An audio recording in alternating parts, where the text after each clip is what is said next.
In this video, we're going to review the mechanism of spinal reflexes, in particular something called the primary spinal reflex. And so the function of the primary spinal reflex is to detect and regulate changes in muscle length. In particular, it's not just the muscle length change that's detected, but how fast that muscle length changes, or the rate of the muscle length changes. And so the general process in which this takes place is that when the whole muscle lengthens, and it has to be the whole muscle because the muscle tissue, the active component, the belly of the muscle, is the portion that houses the muscle spindles. And so when a whole muscle is stretched, not only do the extrafusal fibers stretch, so those are the force producing fibers, but the ones located inside the muscle spindle also stretch. And this is a passive stretch of the muscle. So when the whole muscle lengthens, the embedded muscle spindle will also lengthen, which means that the components inside the muscle spindle will also lengthen. So when the parallel to the muscle tissue is stretched, the equatorial region of the intrafusal fibers will stretch. And once again, this is all predicated on a passive stretch.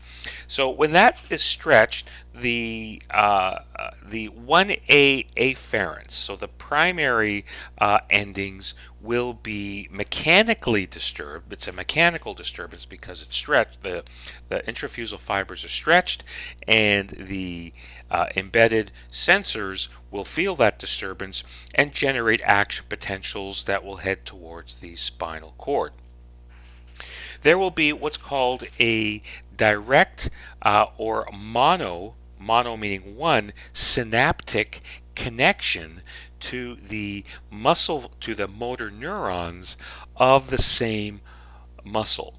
And that will result in motor unit activation. So now we go over here to the right hand side in this drawing, where we start with the number one, the mechanical stimulus to stretch the whole muscle. And this is a typical reflex hammer that hits a muscle tendon. So note here that we don't have any active muscle tissue down here at the in this case, the distal end of this muscle. This is representing the biceps muscle.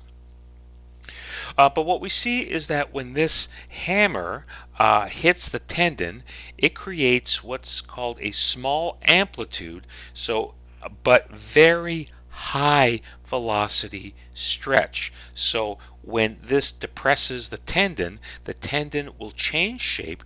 It will pull on that muscle tissue. The entire muscle will stretch, but that won't be visible to the naked eye. And this very short stretch down here at the muscle tendon will transmit and transduce throughout the entire muscle. So it's a very low amplitude stretch, but it happens very, very fast. And the muscle spindle, or rather the 1A afferents, are particularly sensitive not just to the stretch, but the speed at which that stretch occurs. So that will generate 1A afferent impulses up towards the spinal cord. And note this little symbol here represents, this is the cell body of this 1A afferent that is housed in the dorsal root ganglion just outside the spinal cord. Well, that 1A afferent will continue, and I want to zero in on the left-hand side interactions. And so this generates what's called a mono for one synaptic reflex. So only one synapse, one chemical synapse is activated, where neurotransmitters are released that will result in the activation of alpha motor neurons, not just the alpha motor neuron going to the same muscle, which is called the homonymous muscle. the homonymous muscle being the muscle that generated the sensory impulse to begin with, but we see that it activates the alpha motor neuron to the same muscle, causing that muscle to contract. But we also see it branching to activating directly the alpha motor neuron to the synergistic muscle as well. So this being the biceps brachii in the arm, this being the deeper brachialis muscle that will assist with contraction even of the biceps brachii, even though the original disturbance did not happen in the synergist, but it will also experience that monosynaptic reflex. So once again, the homonymous muscle is the muscle that is activated, that originally generated the sensory signal, and of course the synergist did not generate the original sensory signal, but it will be activated to assist the primary muscle as well. And I want to point out here that the 1A afferent, when it reaches the spinal cord, will branch and will interact with other neurons as well. What this one here is, this is a very short interneuron. Being an interneuron, it is situated between the ending of one neuron and the cell body of another. But this one is inhibitory. So when this interneuron is activated, it's activated because of the action potentials traveling along the 1A afferent. It will release neurotransmitter, activate this interneuron, but this one is inhibitory. So when this one is activated, it will release neurotransmitters that will prevent this alpha motor neuron from being activated. So it actually puts the brakes and ensures that this one does not activate. And this one is the motor neuron innervating the antagonist muscle that would oppose the actions of the prime movers here in the reflex. So this is actually referred to as die for 2 synaptic inhibition. So this one takes a little bit longer. This signal takes a little bit longer to convey because whenever you have more than one synapse, more than one chemical synapse, you add in a little bit of extra time on the order of milliseconds, but it's still a fairly rapid response to ensure that this muscle does not interfere with the actions of the prime movers. So as we extend that understanding of the primary reflex, what we're looking at here is an actual experimental tracing of the patellar tendon reflex. So this one was not done in the upper extremity, but rather in the lower extremity where the reflex hammer made contact with the patellar tendon just inferior to the patella. That is an extension of the quadriceps femoris muscle. And so the top 3 tracings are electromyographic tracings. These are the electrical signals generated when the muscle fibers of the 3 superficial portions of the quadriceps femoris muscle are activated. So these are action potentials of muscle tissue, not neurons. That's an important distinction to make.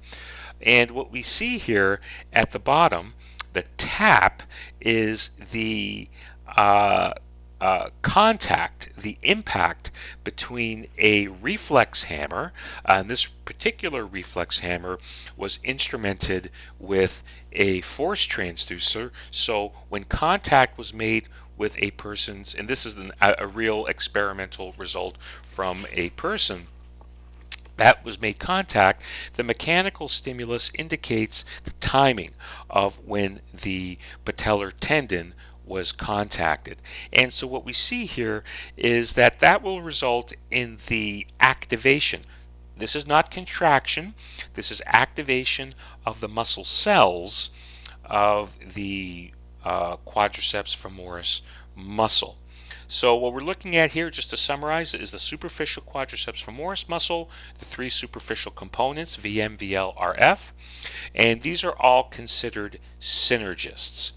And the femoral nerve is a mixed nerve that is transmitting the mechanical stimulus information and responding to that by sending action potentials down the alpha motor neurons of the femoral nerve, resulting in the activation of these muscle cells.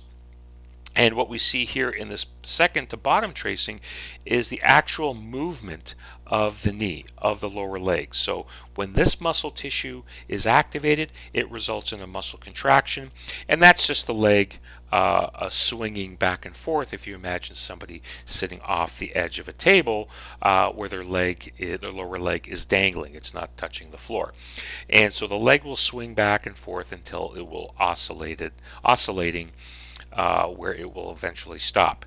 But now I want to zero in on these activities right here. So these activities look like they're happening simultaneously, but they're not. So this is a blow up, zooming in of just the rectus femoris muscle, but the similar activity is taking place in the other muscles as well.